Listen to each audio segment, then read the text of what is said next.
So the next session is looking at creating literacy cultures at home.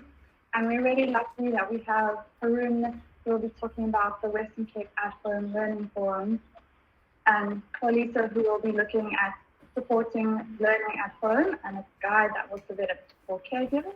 And also that Mikhulu Trust is here today launching their new book with us. So I'll be handing over to Marita, who will be facilitating the next session. Thanks, Marita. Thanks, Jess. So COVID threw us some massive challenges, but a problem always comes with a gift in the hand. And I truly believe that the Western Cape at Home Learning Forum has been a gift for us all.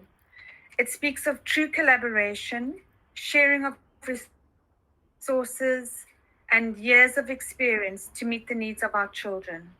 Headed up by Haroon Mohammed, Chief Director of Curriculum Management and Teacher Development at the Western Cape Education Department.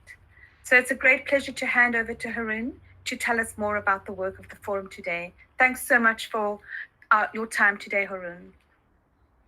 Thank you very much. Good afternoon, everybody. I just want to check if you can hear me. Yep, okay, we can hear you. Okay, and then the more difficult part is to get the presentation up on the screen. Is it appearing on the screen? Yes, it is. Yes. Thank you very much. So good afternoon, and goeiemiddag, Morweni. Thank you very much for the opportunity to be with you this afternoon.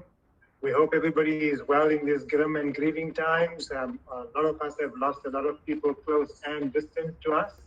And so let us also just, as we begin to have a discussion, be responsive about the grief and the sadness of the time. But let us also be strong and resilient to keep adapting and to be creating. My task this afternoon is to speak about the at-home learning program that arose out of the opportunities that were afforded by COVID-19. I can tell you, if I have to write a novel or a book about this particular process, it will be quite a fascinating emotional account of what we went through. But let me just share with you some of what happened. But before that, just to give you a sneak preview, this is a video of the latest version of the work. So there's an intern who is working with a child trying to teach emotion in reading.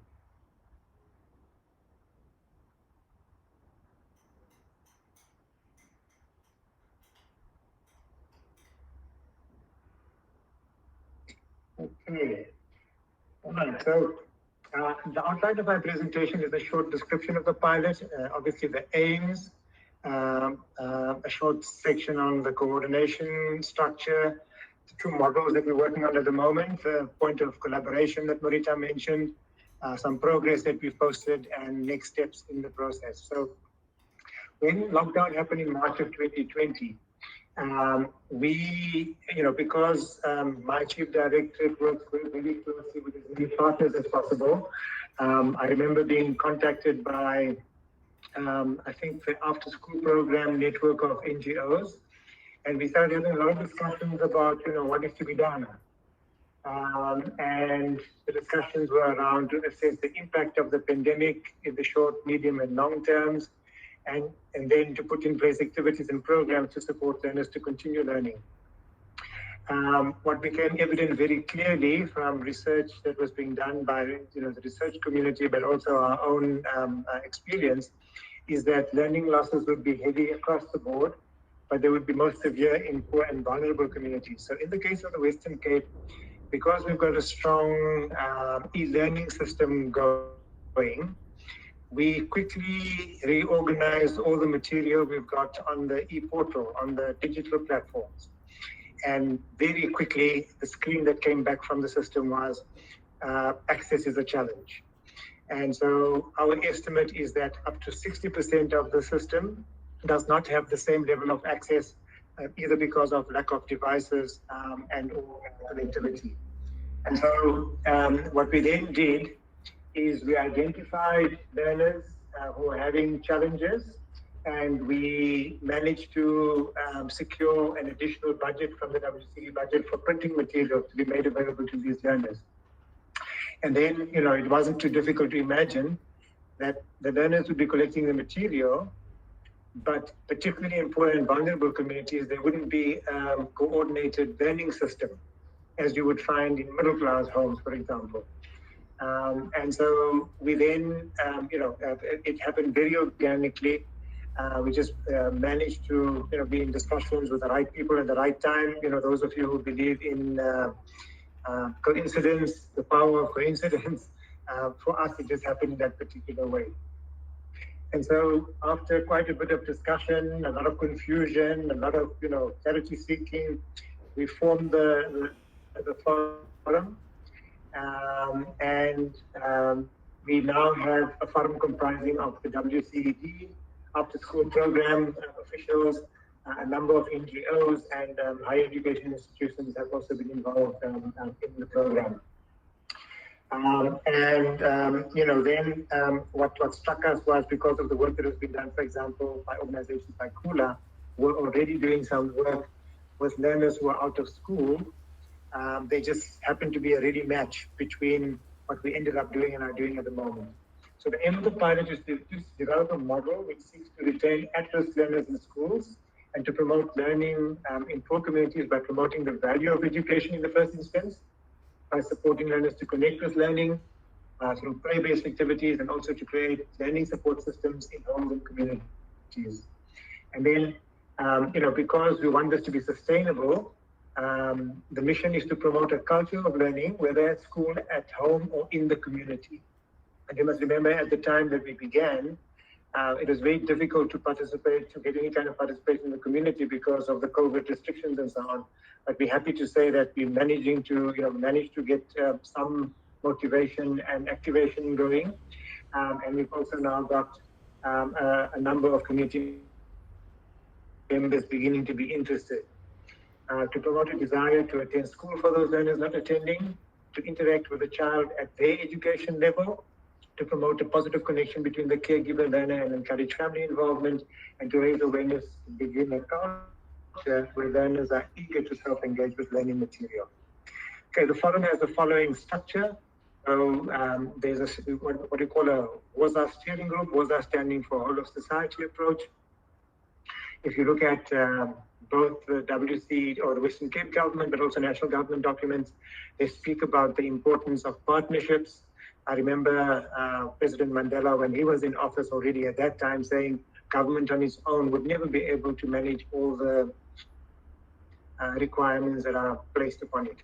And so using that particular approach, we formed a steering group which has Valdevi Foundation playing a strong role in the process, Nation Builder, GGMT, and then we, again, after sort of thrashing through quite a number of meetings and sessions, we've come up with, 4 working groups.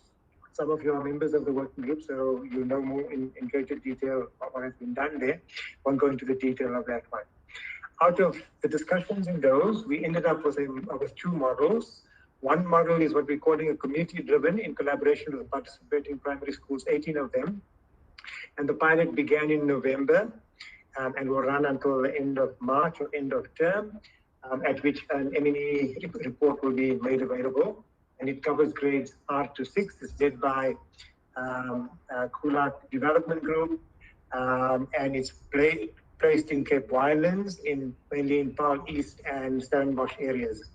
Model 2 is a school-driven collaboration with teachers, parents, and caregivers, run by WordWorks. I'm sure many of you know their work, grade R and grade 1, and in test currently with WordWorks with 250 schools, and to be fully explored further on. So I'm going to speak just very quickly about the first pilot model, and to say that because the WCED has also had a strong working relationship with the Department of Economic Development and Tourism, we mentioned this project to them and are happy to say that they found it interesting and then allocated enough funds for us to appoint 59 unemployed youth as part of their skills development responsibility. And we're also happy to say that the majority of the 59 people could probably be found working in the streets or backyards in East or Stellenbosch, if not now, then earlier in the day. And by and large, we've made quite a bit of headway with their training and their induction into the program. So they were asked to perform the functions of tracing children who are not at school and provide learning activities for them, as well as to provide learning activities for children who are at school who needed support. So Kula, for example, when we met with them in March, April of last year, said that when they went back to just check on the children who were part of the program before COVID, they found most of the children were just playing in the street. And not, when they were asked about learning, they were saying, no, we're just happy to be playing. And then the interns were asked to visit homes to establish links with and motivate parents to participate, and to visit the schools where these children were registered. These are the 18 schools. I can make a copy of this presentation available for circulation afterwards. I'm not going to go through the detail of it, but just to say that they are in quite deeply disadvantaged areas in the Paarl East and Stellenbosch areas. Okay, so the key findings midway through the implementation is that a total of 6,373 children were reached through informal activities, and 2,939 children were engaged in formal activities. And a total of 2,771 learners attended 257 activity sessions, including 90 unstructured play sessions, 45 homework support and facilitation groups, and 32 sporting activities. So, in the space of time and with the amount of things that needed to get done, we are just excited about the amount of work that has been done and also the quality of what has been done through this process. And the distribution of 1,562 language and age-relevant units of material to date. As the figures show, those were the numbers that we reached. The attendance by the interns exceeded 80% consistently. With engagement, 60% show increased self-knowledge. 46 of them show a sense of responsibility for the task, appreciating significance of the work and their role in promoting a culture of learning. And 68% of the interns show growing motivation and willingness to engage either through growing team organization or individually. When we did the site visit, and I'm sure like many of you, we do many of these, you could instantly see that these interns, some of them would be very ripe to continue in a career in teaching, or if they had to go into employment, this particular experience would enrich them for that particular one. Then moving on to the second pilot model, the school-driven collaboration with families and communities. Some of you may know this, time together in my education. I'm not going to go through too much of the detail.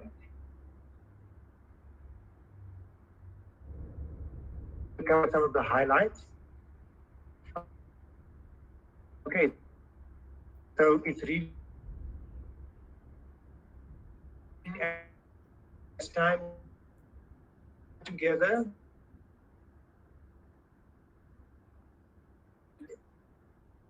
We have, as WCED, will endorse the material, and there will be 4 activity packs, each distributed in a branded folder, an explanatory poster, and weekly messages guiding the parent and the caregiver. Again, as I'm indicating, you will get a copy of this presentation, and many of you do know these projects, so let me not spend too much time. So they will be going out to 45,000 homes, 3,000 supporters, 8 districts, 29 organizations, and 252 schools and centers. And the WorkWorks colleagues want to emphasize this fantastic achievement would not have been possible without partnership, and we in WCED, at least in our unit, also want to emphasize that whatever we've been able to achieve would never have been possible had it not been for a strong emphasis on partnerships. There's a list of the partners in the project, quite an extensive list. As all of you know, it's not easy to work with partners. They say with partnership, it's damn if you do and damn if you don't. A lot of juggling to be done, a lot of interpersonal skill management and so on, conflict management. And so, it's a testimony to the achievement of time that they've been able to work with so many partners. Okay, some detail about if you want to join, and then let me move on to the next step. So as we're speaking now, we are completing the last weeks of phase 1, and we have already had discussions about moving to phase 2. After School program has committed funding for 75 interns. So what we're aiming to do is, of the 59 who are in the current cohort and are interested to stay, we would be interested to retain them from the allocation that we've got from after school program. And DDAT has indicated that they're just awaiting, they've had an application for 75. The indication is that they're quite confident they will get at least 50, funding for 50 of these interns. If all of that goes to plan, the number of hubs where the work was done will be increased. So there'll be a bigger footprint in the Cape Winelands area. But we're also thinking of starting work in another district, West Coast District in Malmesbury area. And then what we've done in WCED is we've been regularly sharing the experience with the districts. It was an interesting experience that the Cape Winelands district, when we first invited them to the process, probably because of the other preoccupations, they didn't really buy in.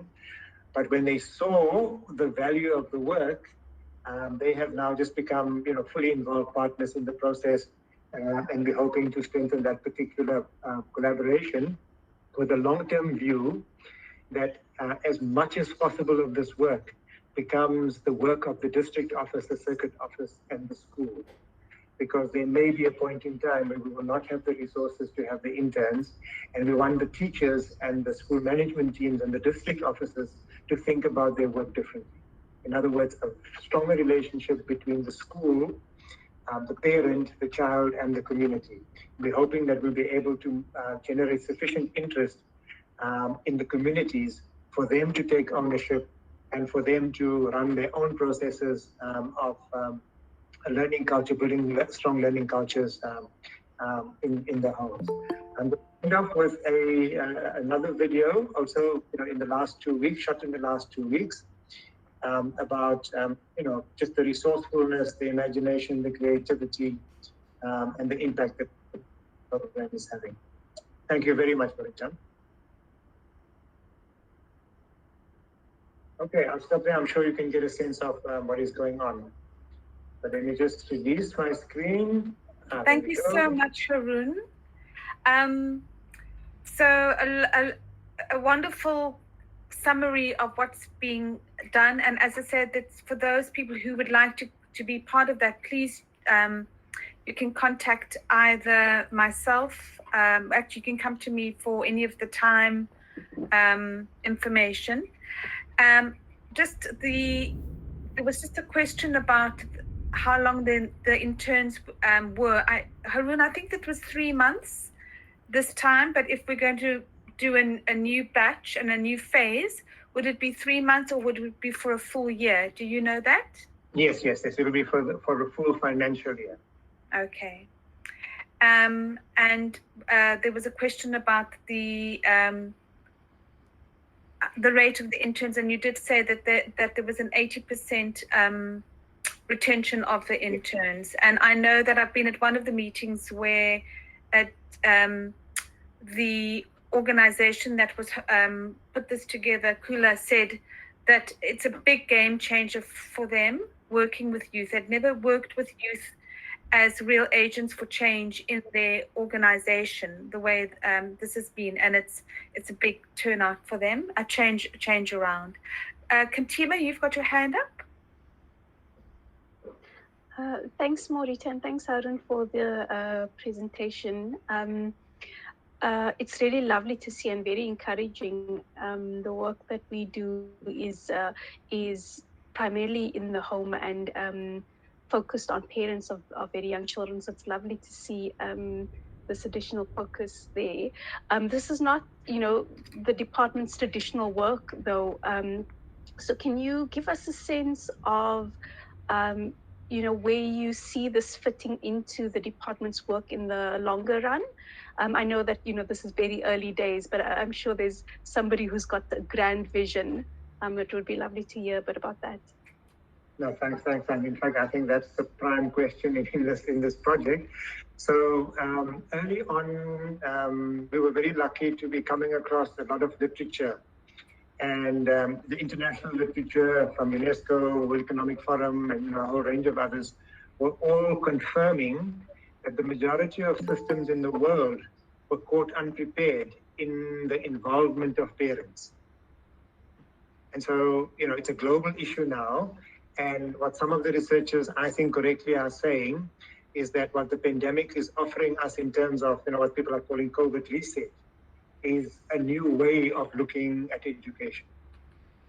And, just from our analysis of the academic results, for example, those schools that perform most well are the schools where the parents of the children play a very integral role in their learning. So, if that hypothesis is correct, then we're saying if we can get the home and the community to play a stronger role in learning, that would be, a way to move in the future. For us, just based on the research also, it's a necessity, because if you look at the nature of the learning losses, so just remember, pre-COVID, we already were sitting with huge inequality gaps. In worst case scenario, some of the international researchers are telling us that there's a 100-year gap between the lowest performing in the so-called less developed countries and the best in the highly developed countries. In the Western Cape itself, if you take your best performing sets of schools and the lowest performing schools, there's at least a 40-year gap. It'll take 40 years if we're going at current rate. So given what COVID has brought in, we think it's a necessity. And so what we're hoping this pilot will be able to show us is it can work. And the initial anecdotal information, so the district curriculum head was speaking to us on Monday, and we just asked him for his impression. And he was saying that in informal discussions with some of the principals and the teachers of the schools, the school staff are saying that the children who have been in this program, they can see the difference, that a learning habit has developed, one, and two, a stronger cognitive orientation than the children who are not in the program. So very early days. And so we're hoping that our district colleagues can buy in and then reorganize their structures as well as the way they work for this kind of thing to happen. But we're also then hoping to get the teachers to be not only enthusiastic, but to be skilled enough to be able to manage a different way of working. And look, thankfully, although it's small days yet, that's what teachers were forced to do as a result of COVID. So we're hoping that forced reality becomes a habit. I hope I've responded to your question. Mm-hmm. Thank you so much. So now I will need to move on, and it's my great pleasure to introduce Xolisa Guzula, who is a lecturer in Language and Literacy Studies at UCT, member of BioLit Language and Literacy Collective, and has had a wealth of experience in literacy in South Africa and brings so much to it. Thank you for being with us today. She's going to be talking about supporting learning at home's guide for caregivers, something that we found an incredible resource for our beneficiaries last year. Over to you, Xoli. Thank you, Morita. Good afternoon, everybody. I would have loved to show my face. I first logged in with my son's laptop, which has camera on it, but then it gave me problems. I couldn't load the presentation, so I had to get my laptop, which doesn't have a camera, so that's where the problem is. Otherwise, I'm very happy to be here today. It's been a long time engaging with this community, because I had to let my head lie low as I'm trying to complete the PhD, which I'm sure I should be able to submit next month. Today I've been asked to talk about the guide, the caregiver guide, which we call Supporting Learning at Home for caregivers. At first, as a member of WCED Collective, when a lockdown level 5 came, we were quite worried about, the children, because as soon as the schools closed and the lockdown was extended, we started to get worried about what the children will be doing at home. And we know that schools closed down, ECD centers closed down, and then we started to hear that the national and provincial departments of education were circulating guidelines on how schools and learners could continue to follow the national curriculum online and with the use of digital resources. And then we were reminded of the stark inequalities that exist in the system. And so Hualit was concerned that online learning would exacerbate these inequalities that we know already exist in the system. So in the absence of the provincial and national coordinated plan to support parents and teachers, we joined the ECD and Schooling Working Group, which is a subgroup of the COVID-19 People's Coalition.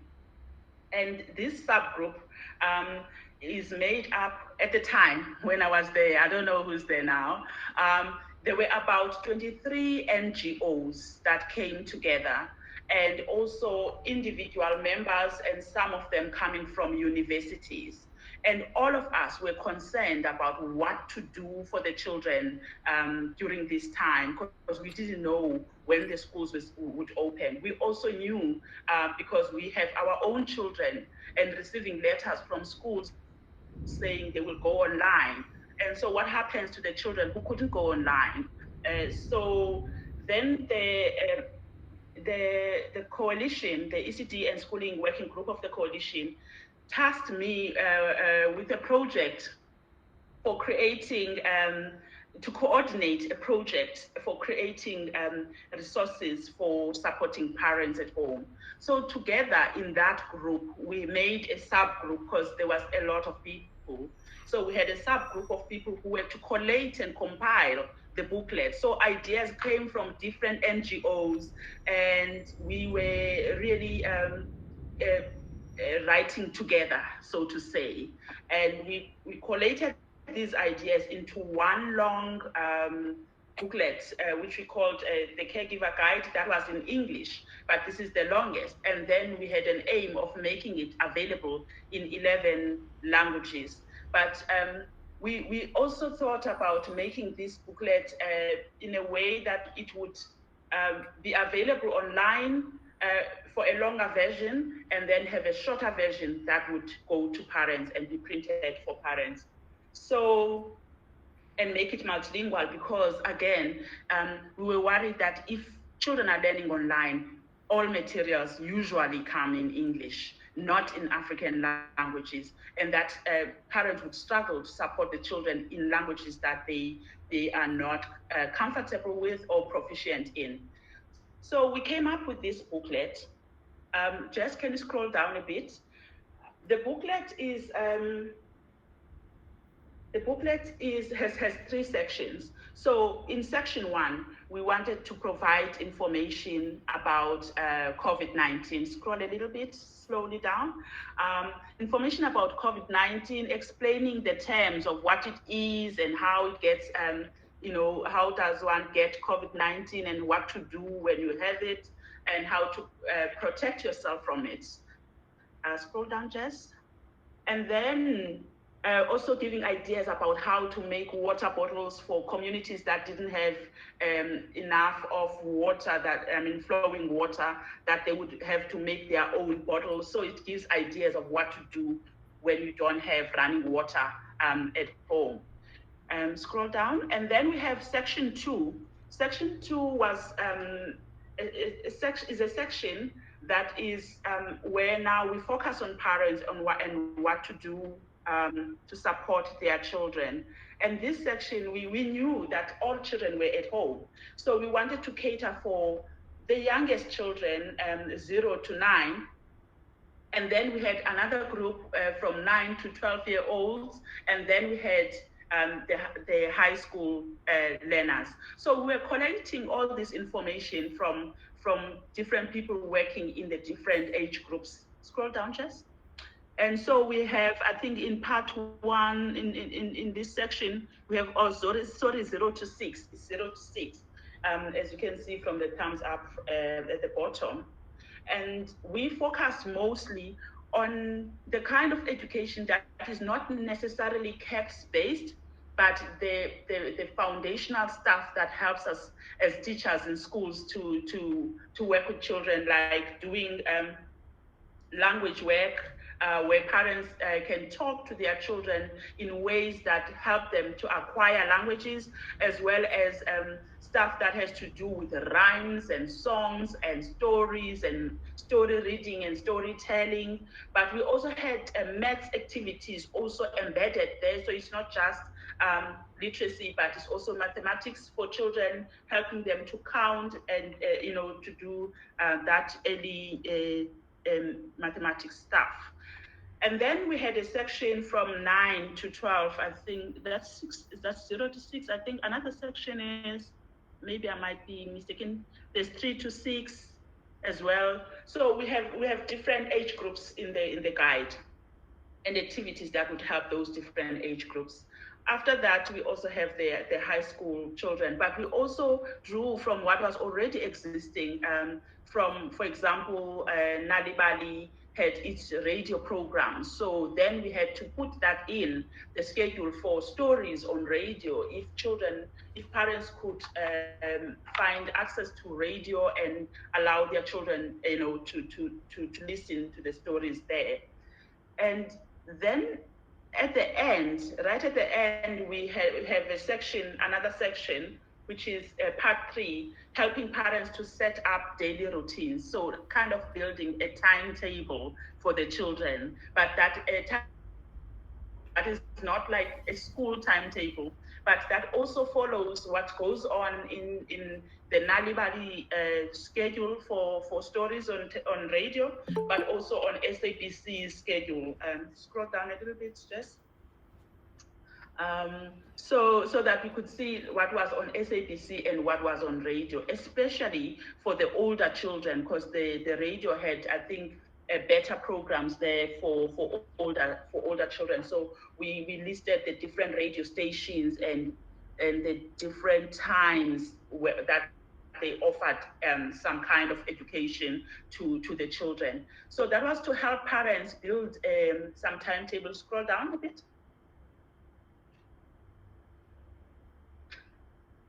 Yes. So some kind of timetable like this one that you see on the screen, as a way to help parents organize for their children, like waking up time, what to do after breakfast, so that the children are not left to their own devices the whole day doing nothing.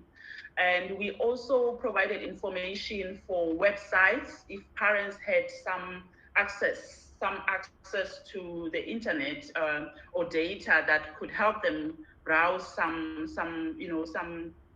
websites to find information. So this is the guide that we collated as a group of these 23 NGOs and individuals. And we were quite thankful for the for the translators, because we didn't have translators. So I just wrote on Facebook and asked if people could help us translate. And of course, this is a long document. So when we shortened it into 22 pages instead of 36, the shorter version that was going to be printed, people showed up and really translated for free for us. But then Nalibali came through as well to help us with the editing, because we wanted to make sure that the information that gets to the parent is in the correct language, it has no mistakes, because it's also a pity that some translated material can be problematic. So we are really thankful. I was really, I think for me, what came out the most was how organizations came together to work together collaboratively for one goal, with the children in mind. So that was, for me, the success of this project is everyone coming together, working towards one common goal. Thank you.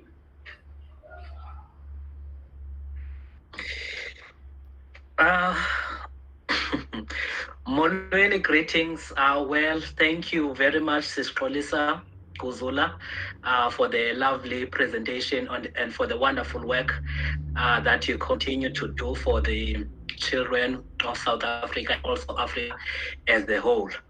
All right, without wasting much time, I would love to introduce one of our colleagues who's also in the industry as well. She's doing phenomenal work, and one of the things that I really like of their project, the Mikhulu Trust, is that they have these wonderful wordless books that you can use. They are without a text, so you can use it to make conversation with your children.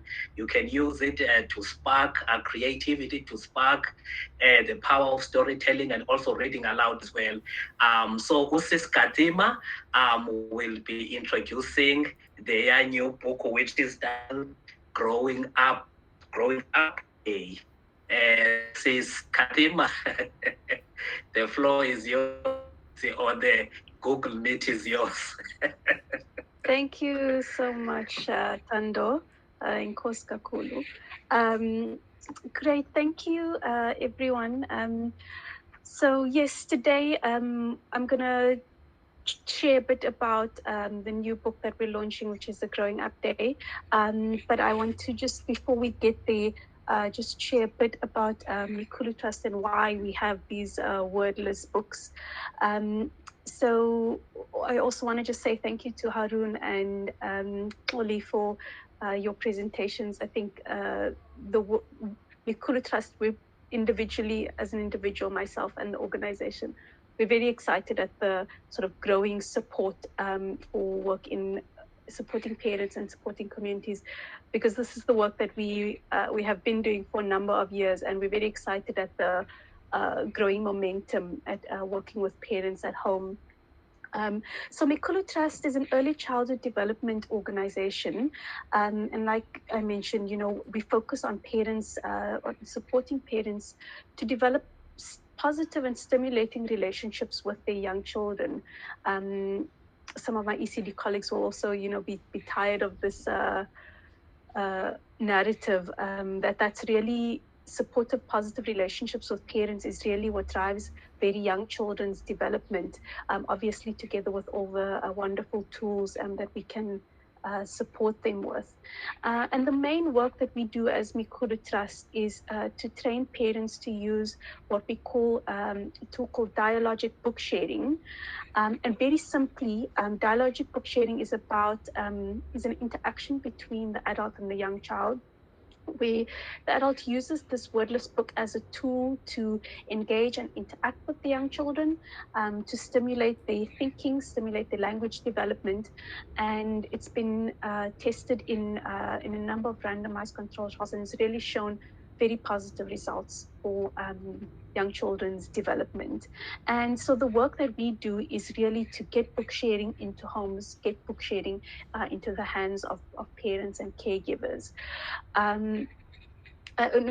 Most of the work is working directly with community-based organizations, but also working with currently with the Western Cape Department of Health, with the library system to get book sharing, to get families to book share in all of these spaces.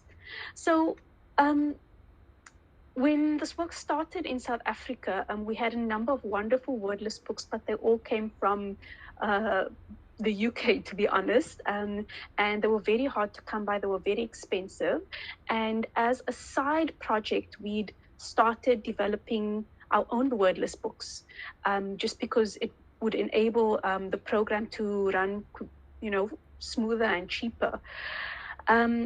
And in 2018, we hosted an illustration incubator where we mentored and incubated 4 young, unpublished South African illustrators to illustrate a set of wordless books. And we got a host of amazing books out of that process.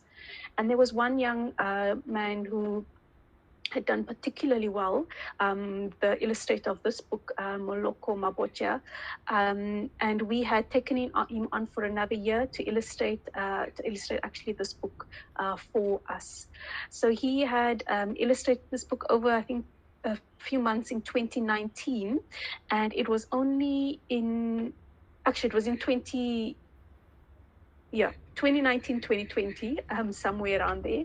But it was only earlier this year, actually in 2021, when we were able to print these books and start getting them into circulation in our programs. And so I'm going to just share briefly with you what the book is about. And Jess, if you can make the screen a little bit bigger, and you can scroll with me as you go. So A Growing Up Day is a story about a young boy who is facing two very big and important challenges for the day. He's starting school, he's starting his first day of grade 1, which I think both parents and young children have their own anxieties about. And a lot of the beginning part of the book is about, this young boy's personal, challenges. What is he feeling? What is he thinking throughout the day?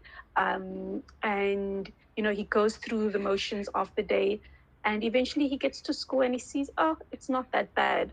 And his mom fetches him after school, and they talk about how it was. But then he has to go to the dentist, also to have his first dentist's visit.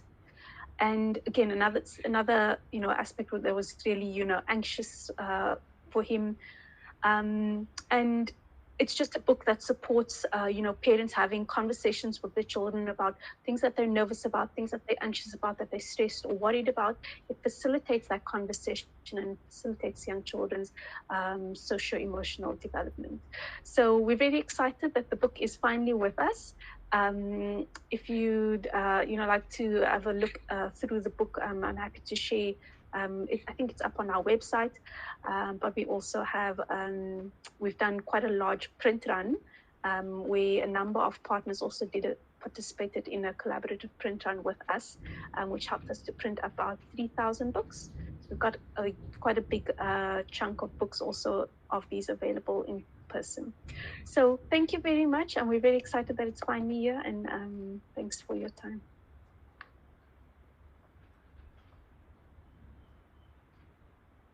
Enkos kakhulu, Sis Kaathima. Jess, over to you. Thanks, Thando. Just to say thank you to everybody so much for joining us for this afternoon. We didn't want to make it too long because Zoom fatigue is real, but just to say thank you so much for taking the time and for joining us for our AGM. And a big thank you to all of our speakers, to Haroon, to Xolisa, to Kaathima, already for their presentations and for all your wonderful work that you're doing. It might be in slightly different fields, but it's all looking at how we can create literacy cultures within the home. So thank you so much, everybody, and thanks for being here.